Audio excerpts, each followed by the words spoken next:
বাংলাদেশের সর্বশেষ গুরুত্বপূর্ণ আপডেট সংবাদে আপনাকে স্বাগত। শুরুতেই সংবাদ শিরোনাম, পরে বিস্তারিত। শুরুতেই জানাবো, দিল্লিতে বাংলাদেশ হাইকমিশন অভিমুখে আরএসএস এর মিছিল। হিন্দুত্ববাদী রাষ্ট্রীয় স্বয়ংসেবক সংঘ আরএসএস এর সমর্থনে সিভিল সোসাইটি অব দিল্লির ব্যানারে ভারতের দিল্লিতে বাংলাদেশ হাইকমিশন অভিমুখে বিক্ষোভ মিছিল চলছে। আজ মঙ্গলবার 12টার পর দিল্লির চাণক্যপুরী থানায় 3 মূর্তিচক থেকে মিছিলটি শুরু হয়েছে। বিবিসি বাংলা সংবাদদাতা শুভজ্যোতি ঘোষ জানিয়েছেন, মিছিলে 3 থেকে 4 হাজার মানুষ অংশগ্রহণ করেছে। সেখানে বিভিন্ন বয়সী পুরুষদের পাশাপাশি উল্লেখযোগ্য সংখ্যক নারী সদস্যরাও যোগ দিয়েছেন। এরপর জানাবো, ভারত সীমান্তে পাসপোর্ট কেড়ে নিয়ে হিন্দু নির্যাতনের সাক্ষাৎকার নেওয়া হচ্ছে।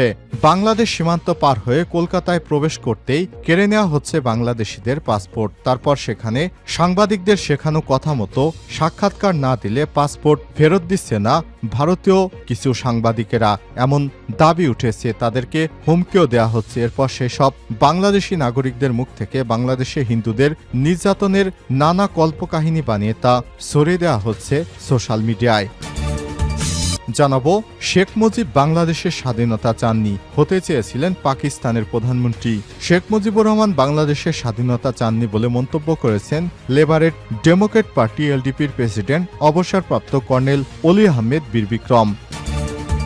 এদিকে জামাত নেতার বাড়িতে অভিযান, ডিএনসি অফিস তছনছ অনুসারীদের। কক্সবাজারের টেকনাফে এক জামাত নেতার বাড়িতে মাদকদ্রব্য নিয়ন্ত্রণ অধিদপ্তরের অভিযান ঘিরে বিক্ষোভ ও অধিদপ্তরের কার্যালয়ে ভাঙচুরের ঘটনা ঘটেছে। সোমবার 9 ডিসেম্বর রাত 8টার দিকে টেকনাফ পৌরসভা এলাকায় ঘটনা ঘটে।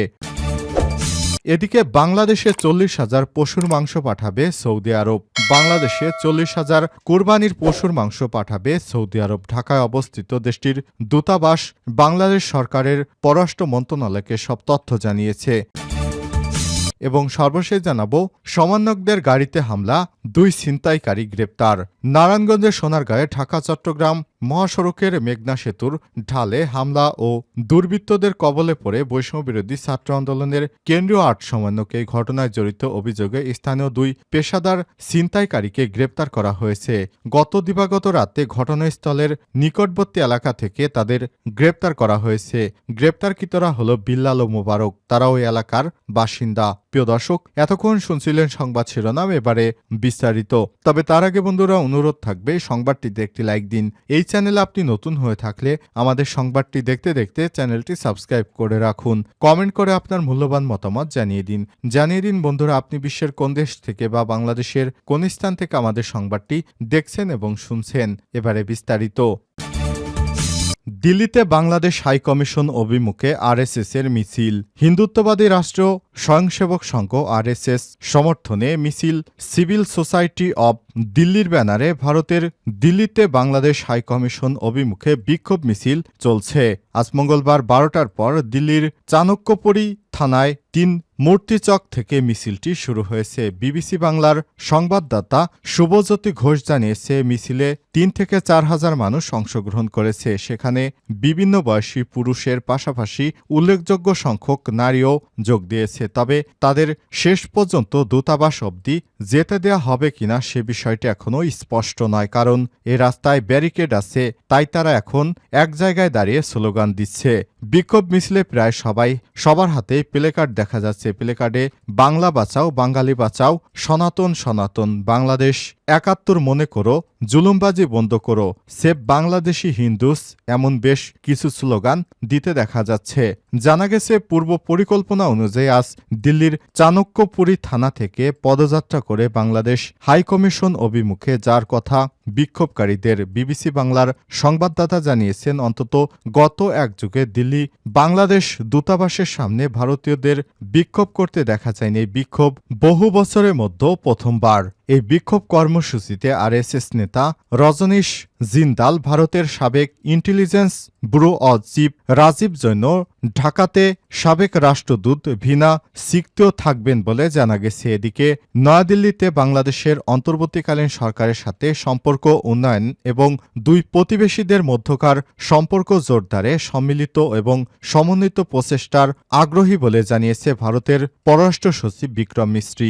গতকাল সোমবার রাষ্ট্রীয় অতিথি ভবন যমুনায় প্রধান উপদেষ্টার অধ্যাপক ডক্টর ডক্টর ইউনূসের সাথে এক বৈঠকে সব কথা জানান বিক্রম মিস্রি। ভারতের পররাষ্ট্র সচিব বলেন, সম্পর্ক বাড়ানো ছাড়া দ্বিতীয় কোনো চিন্তা নেই ভারতের। আমরা এটাকে উভয় দেশের জন্যই লাভজনক হিসেবে দেখছি। পারস্পরিক স্বার্থের বিষয়ে আলোচনায় বিক্রম মিস্রি বলেন, আমরা যেখানে ছিলাম সেখান থেকে আবার শুরু করতে চাই। ভারত সীমান্তে পাসপোর্ট কেড়ে নেওয়া হচ্ছে, হিন্দুদের নির্যাতনের সাক্ষাৎকার। বাংলাদেশ সীমান্ত পার হয়ে কলকাতা প্রবেশ করতেই কেড়ে নেওয়া হচ্ছে পাসপোর্ট। তারপর সেখানকার সাংবাদিকদের শেখানো কথা মতো সাক্ষাৎকার না দিলে পাসপোর্ট ফেরত দেওয়া হচ্ছে না বলে হুমকিও দেওয়া হচ্ছে। এরপর এসব বাংলাদেশি নাগরিকদের মুখ থেকে বাংলাদেশে হিন্দুদের অত্যাচার ও নির্যাতনের নানা কল্পকাহিনী বানিয়ে তা ছড়িয়ে দেওয়া হচ্ছে বিভিন্ন মিডিয়ায়। সম্প্রতি বাংলাদেশ নিয়ে ভারতের দুটি চ্যানেল সর্বশেষ ছড়ানো প্রোপাগান্ডার সত্যতা জানতে তাদের বাড়িতে গেলে পরিবারের সদস্যরা জানান এসব ষড়যন্ত্রের তথ্য।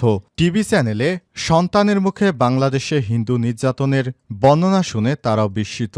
পুত্রের এমন কাণ্ডে তারা বাংলাদেশের জনগণ ও সরকারের কাছে ক্ষমা প্রার্থনা করেছেন। ভারতের এপিবি আনন্দ টিভিতে একটি সাক্ষাৎকার দেন শুভ কর্মকার। তিনি ফরিদপুর শহরের নিউগিনি ভবন জুয়েলার্স এর স্বাত্বাধিকারী সুনীল কর্মকারের ছেলে। ওই সাক্ষাৎকারে শুভ দাবি করেন, বাংলাদেশের খুবই খারাপ অবস্থা, হিন্দুদের নির্যাতন চালিয়ে বাড়িঘর দখল করা হচ্ছে, মন্দিরে বিভিন্ন জায়গায় পুড়িয়ে দেওয়া হচ্ছে, ছোট বাচ্চাদের মারধর করা হচ্ছে, মা বোনদের নির্যাতন করা হচ্ছে। রাতে দোকান থেকে বাড়িতে যাওয়ার পর ভাবতে হয় সকালে দোকানের উদ্দেশ্যে আবার বের হতে পারবো কিনা। সামাজিক যোগাযোগ মাধ্যমে শুভ কর্মকারের ওই বক্তব্য ভাইরাল হলে নিন্দার ঝড় ওঠে। স্থানীয় সাংবাদিকেরা সরেজমিনে গিয়ে বিষয়টি জানতে তাদের ব্যবসা প্রতিষ্ঠানে যান। এ সময় শুভর বাবা সুনীল কর্মকার ও তার মা দুজনই তাদের ছেলের বক্তব্যের প্রতিবাদ জানান। শুভর মা সুনীল বলেন, তার ছেলেটা ছোটবেলায় থেকেই এমন, কোনো কথা শুনে না, এজন্য আমরা অনেক দুঃখিত। আমরা কখনোই এই দেশে কোনো নির্যাতনের শিকার হয়নি। আমার মেয়েরা, ভাসুরের মেয়েরা, তারাও কখনো হামলার শিকার হয়নি। ভারতে ওই সাংবাদিকেরা খারাপ, তারা ইচ্ছা করে এসব ঘটনা ঘটিয়েছে। আমরা বাংলাদেশে খুবই নিরাপদে আছি। শেখ মুজিব বাংলাদেশের স্বাধীনতা চাননি, হতে চেয়েছিলেন পাকিস্তানের প্রধানমন্ত্রী। শেখ মুজিবুর রহমান বাংলাদেশের স্বাধীনতা চাননি, পাকিস্তানের প্রধানমন্ত্রী হতে চেয়েছিলেন বলে মন্তব্য করেছেন লিবারেল ডেমোক্র্যাট পার্টি এলডিপির প্রেসিডেন্ট অবসরপ্রাপ্ত কর্নেল অলি আহমেদ বীর বিক্রম। সম্প্রতি একটি বেসরকারি টেলিভিশন চ্যানেলকে দেয়া এক সাক্ষাৎকারে তিনি এসব মন্তব্য করেছেন। অলি আহমেদ বলেন, 1970 সালে যখন নির্বাচন হয় তখন সেটা ছিল বাঙালি ও অবাঙালিদের মধ্যে, এটা কোনো রাজনৈতিক দলের মধ্যে ছিল না। যেহেতু সেই সময় বাংলাদেশের একমাত্র প্রতিনিধিত্বকারী দল ছিল আওয়ামী লীগ, মানুষ আওয়ামী লীগকে নিরঙ্কুশভাবে জয় করে। স্বাভাবিকভাবে শেখ মুজিবুর রহমান মনে করেছিলেন তাকেই পাকিস্তানের প্রধানমন্ত্রী করা হবে এবং তিনি পাকিস্তানের প্রধানমন্ত্রী হতেই আগ্রহী ছিলেন। এ সময় তিনি বলেন, আমরা যারা সেনাবাহিনীতে ছিলাম আমরা পাকিস্তানের উপর নজর রাখছিলাম। আমরা দেখলাম প্রতিনিয়ত পাকিস্তান থেকে নতুন নতুন সেনাদল, অস্ত্র, গোলাবারুদ আসতে শুরু করে। অথচ 1965 সালে আমি যুদ্ধে অংশগ্রহণ করেছি, তখন তৎকালীন পূর্ব পাকিস্তান সম্পূর্ণ অরক্ষিত ছিল।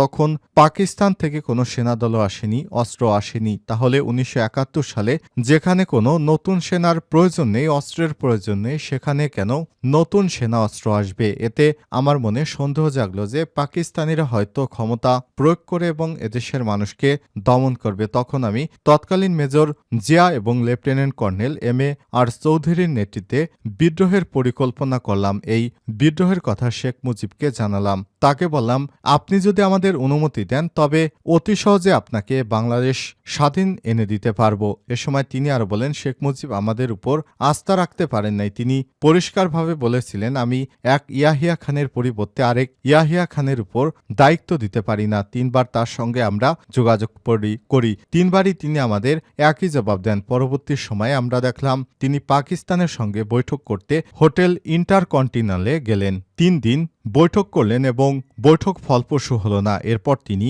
বললেন, আগামীকাল থেকে হরতাল। এর আগে 7ই মার্চ ঐতিহাসিক ভাষণ ছিল। তখন আমরা মনে করেছিলাম তিনি স্বাধীনতার ঘোষণা দেবেন, তবে তিনি বাংলাদেশের আশপাশেও ছিলেন না। পরবর্তী পর্যায়ে তিনি সদিচ্ছায় পাকিস্তানের কাছে আত্মসমর্পণ করে কামাল হোসেনকে সঙ্গে নিয়ে পাকিস্তান চলে যান। অর্থাৎ তিনি বাংলাদেশের স্বাধীনতা চান নাই এবং তিনি পাকিস্তানের প্রধানমন্ত্রী হিসেবে প্রতিষ্ঠিত হতে চেয়েছিলেন। তিনি কখনোই বাংলাদেশের স্বাধীনতা চান নাই। জামাত নেতার বাড়িতে অভিযান, ডিএনসি অফিস তছনছ অনুসারীদের। কক্সবাজারের টেকনাফে এক জামাত নেতার বাড়িতে মাদকদ্রব্য নিয়ন্ত্রণ অধিদপ্তরের অভিযান ঘিরে বিক্ষোভ ও অধিদপ্তরের কার্যালয়ে ভাঙচুরের ঘটনা ঘটেছে। সোমবার ৯ ডিসেম্বর রাত ৮টার দিকে টেকনাফ পৌরসভা এলাকায় ঘটনা ঘটে। পুলিশ এবং স্থানীয় সূত্র থেকে জানা যায়, সোমবার সন্ধ্যা ৬টার দিকে বাংলাদেশ জামাত ইসলাম টেকনাফ পৌরসভার সহসভাপতি ও সাবেক ওয়ার্ড কাউন্সিলর মোহাম্মদ ইসমাইলের বাড়িতে অভিযানে যায় মাদকদ্রব্য নিয়ন্ত্রণ অধিদপ্তরের একটি দল। তার বাড়ি পৌরসভার ৯ নম্বর ওয়ার্ডের জালিয়াপাড়া এলাকায়। মোহাম্মদ ইসমাইল সন্ধ্যায় বাড়িতেই ছিলেন। এক পর্যায়ে ইসমাইল ও স্থানীয় লোকজনের বাধায় অভিযান পরিচালনা করা দলের সদস্যরা চলে যায়। এই ঘটনার প্রতিবাদে সন্ধ্যা ৭টায় নিজ বাড়িতে সংবাদ সম্মেলন করেন মোহাম্মদ ইসমাইল। সংবাদ সম্মেলন শেষে জালিয়াপাড়া এলাকা থেকে বিক্ষোভ মিছিল বের করে ইসমাইলের অনুসারীরা। মিছিলটি টেকনাফ বাস স্টেশন প্রধান সড়ক প্রদক্ষিণ করে হোটেল নিউ গার্ডেনে অবস্থিত কার্যালয়ের দিকে যায়। এ সময় ভাঙচুর করে তছনছ করা হয় অধিদপ্তরের কার্যালয়। গণমাধ্যমে দেয়া এক বক্তব্যে জামাত নেতা মোহাম্মদ ইসমাইল অভিযোগ করে বলেন, সন্ধ্যা ৬টার দিকে ৪ জন ব্যক্তি মাদকদ্রব্য নিয়ন্ত্রণ অধিদপ্তরের কর্মকর্তা পরিচয়ে আমাকে তুলে নিয়ে যাওয়ার চেষ্টা করে ইয়াবা দিয়ে ফাঁসানোর চেষ্টা করে। তখন স্থানীয় কিছু লোকজন এসে আমাকে উদ্ধার করে। এই কর্মকর্তারা সাদা পোশাকে এসেছিল। স্থানীয় লোকজনের বাধার মুখে তারা দ্রুত চলে যায়। আমি এই ঘটনার সুষ্ঠু তদন্ত চাই। ইসমাইলের অভিযোগের বিষয়ে মাদকদ্রব্য নিয়ন্ত্রণ অধিদপ্তরে টেকনাফ অঞ্চলের সহকারী পরিচালক সিফাত তাসনিম চ্যানেল 24 অনলাইনকে বলেন, ইসমাইলের বাড়িতে ইয়াবা রয়েছে এমন সংবাদের ভিত্তিতে অভিযানে যায় অধিদপ্তরের একটি দল। এ সময় নির্দিষ্ট পোশাক পরেছিলেন দলের সদস্যরা। পরে ইসমাইলের বাধা এবং চিৎকার করে লোকজন জড়ো করেন। এ সময় ইটপাটকেলের আঘাতে তাদের ৩ সদস্য আহত হয়। সিফাত তাসনিম বলেন, ইসমাইলকে নিয়ে ইসমাইলের অনুসারীরা আদি অধিদপ্তরের কার্যালয়ে ভাঙচুর চালিয়েছে এবং পাশাপাশি ৩ সদস্যকে আহত করেছে। এই ঘটনায় তারা আইনগত পদক্ষেপ নিচ্ছেন বলে জানান।